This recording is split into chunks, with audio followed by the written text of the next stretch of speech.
মই সৌৰভ গাৰ্গ চিকেন নেকক লৈ মুখ্যমন্ত্ৰীৰ এটা অত্যন্ত গুৰুত্বপূৰ্ণ মন্তব্য নিউজ 18 অনুষ্ঠিত কৰা ৰাইজিং আসামত মুখ্যমন্ত্ৰীয়ে গুৰুত্বপূৰ্ণ মন্তব্য কৰিছে মুখ্যমন্ত্ৰীয়ে কৈছে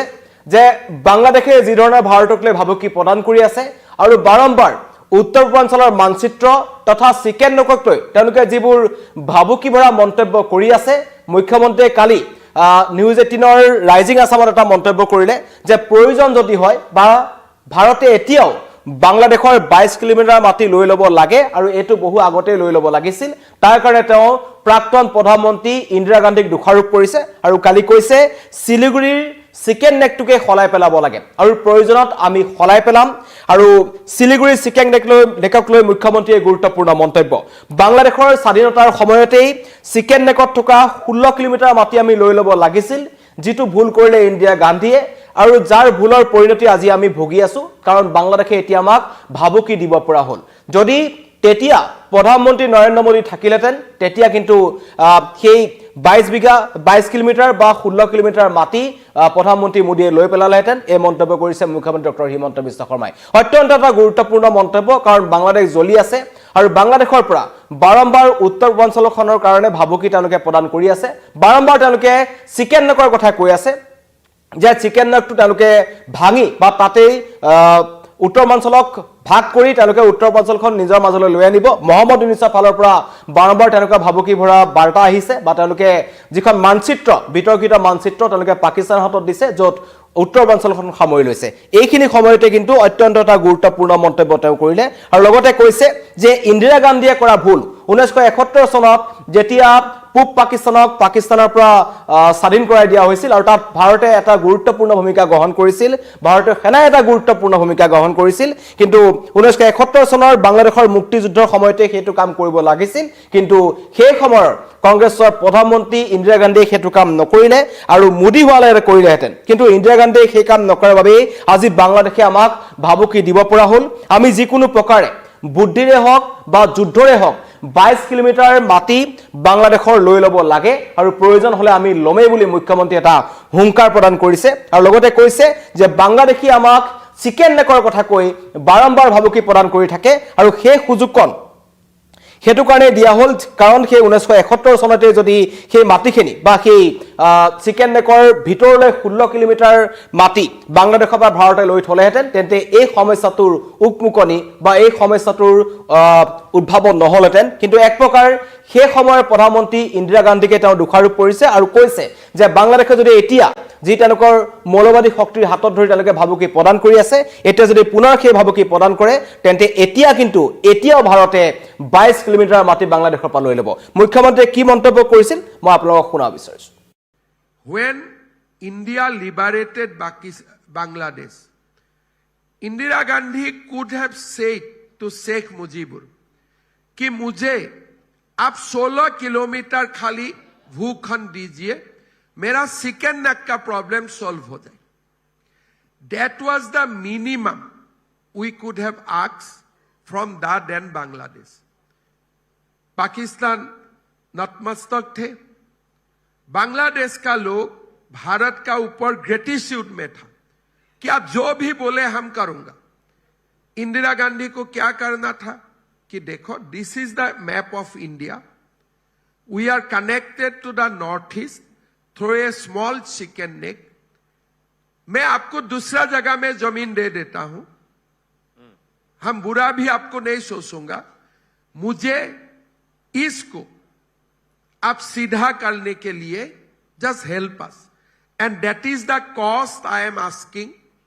for the sacrifice made by the Indian army वो नहीं होते थे अगर वो समय नरेंद्र मोदी होते थे वो तो हो जाते थे बट इंदिरा गांधी ने वो नहीं किया that is why today Bangladesh हमें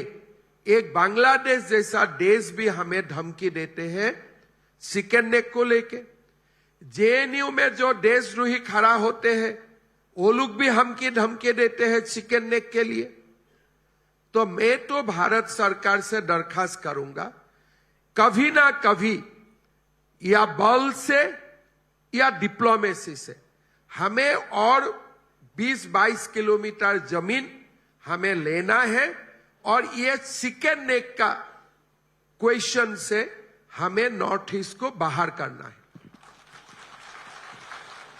बहुत इंपॉर्टेंट बात आपने कही है और समझा के कही है, पर आपको ये नहीं लगता कि ये जो नेक का एक्सरसाइज है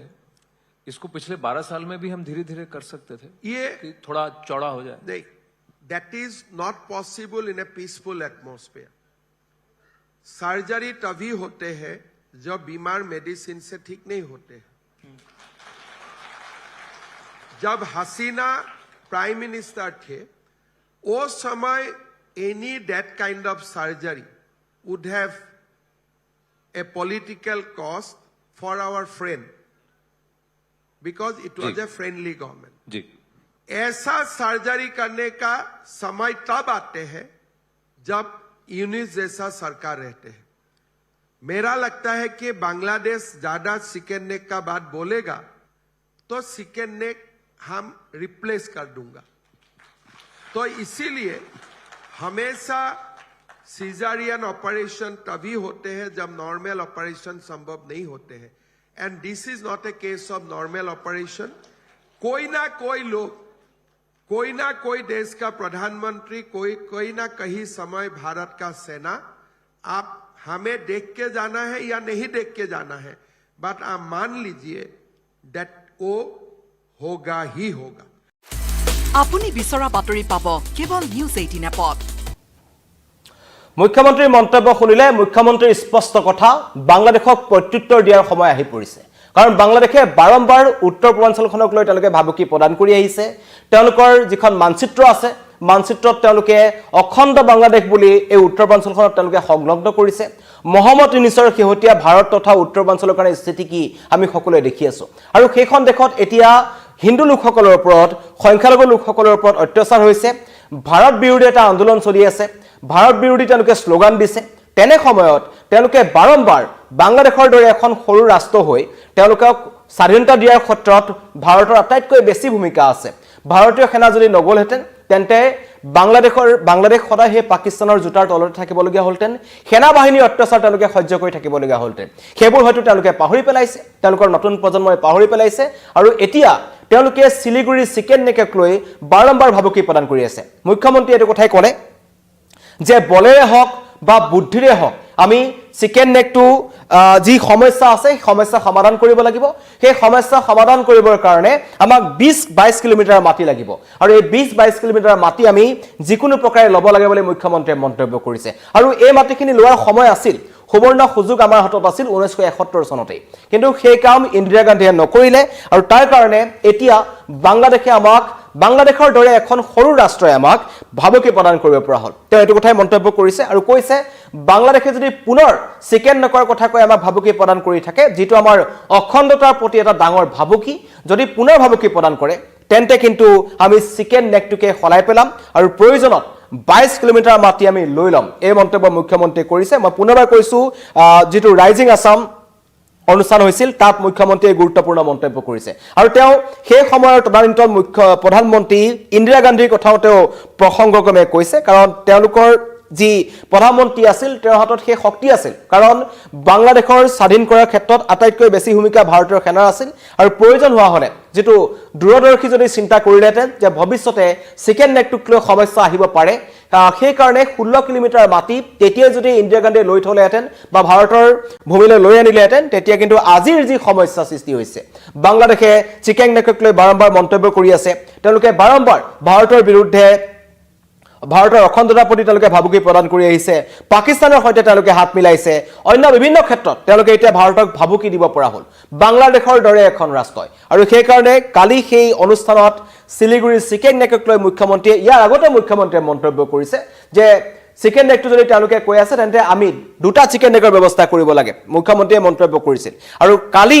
বাংলাদেশৰ 22 কিলোমিটাৰ মাটিৰ মুখ্যমন্ত্ৰীয়ে মন্তব্য কৰিছে। এইটো অত্যন্ত গুৰুত্বপূৰ্ণ কথা, কাৰণ শেহতীয়া বাংলাদেশৰ যিটো পৰিস্থিতি আছে তাক লৈ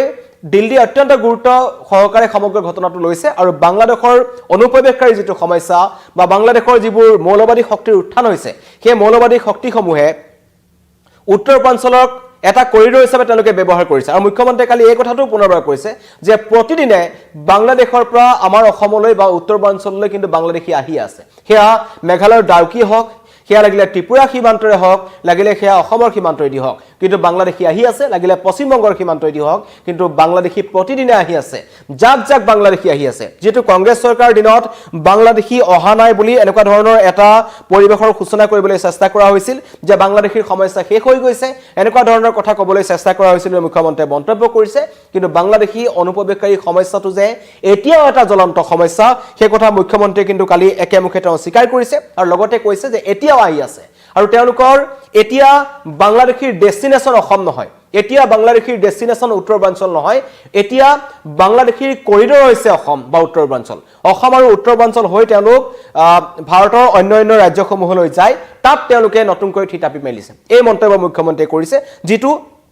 এইখিনি মুহূৰ্তত অত্যন্ত এটা গুৰুত্বপূৰ্ণ কথা আৰু বহুত লোকে মোক মন্তব্য কৰিছে হিৰেন দাসে মন্তব্য কৰিছে যে 22 কিলোমিটাৰ লৈ লবই লাগে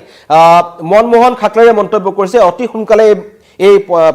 এনেকুৱা ধৰণৰ ব্যৱস্থা গ্ৰহণ কৰিব লাগে জাহিদুল ইছলামে কৈছে মোদী চৰকাৰ অহাৰ পাছত বাংলাদেশী সকলক এনেকুৱা ধৰণৰ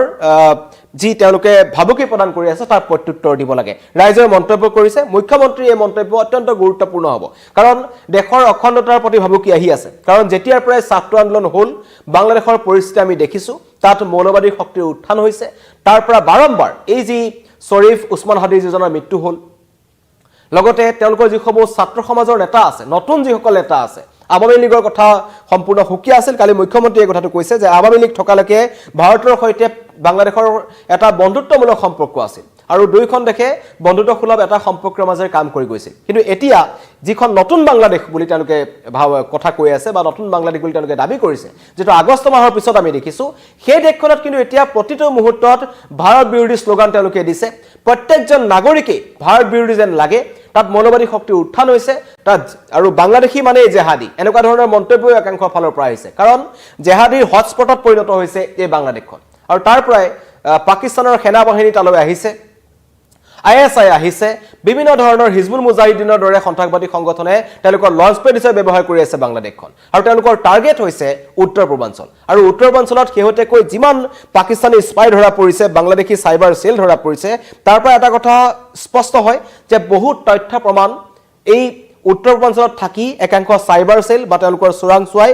পাকিস্তান বা এনেকুৱা আমাৰ শত্ৰু ৰাষ্ট্ৰসমূহৰ হাতত দি দিছে যেটো ভাৰতৰ অখণ্ডতাৰ প্ৰতি এটা ভয়ংকৰ ভাবুকি আৰু এই চিকেন নেকক লৈ মুখ্যমন্ত্ৰীৰ যেটো মন্তব্য আছে সেইটো স্পষ্ট কৰিলে যে এতিয়া বাংলাদেশক প্ৰত্যুত্তৰ দিয়াৰ সময় বাংলাদেশে যি ভাবুকি প্ৰদান কৰি আহিছে সেই ভাবুকিৰ প্ৰত্যুত্তৰ দিয়াৰ সময় আহি পৰিছে এতিয়া আৰু তাৰ কাৰণে মুখ্যমন্ত্ৰীয়ে কালি পোনপটীয়াকৈ ক'লে যে চিকেন নেকক লৈ যদি আৰু এবাৰ বাংলাদেশে ভাবুকি প্ৰদান কৰে তেন্তে এবাৰ ভাৰতে 22 কিলোমিটাৰ মাটি বাংলাদেশৰ পৰা লৈ ল'ব আৰু চিকেন নেকৰ সমস্যাটো চিৰদিনৰ কাৰণে সমাধান কৰিব ধন্যবাদ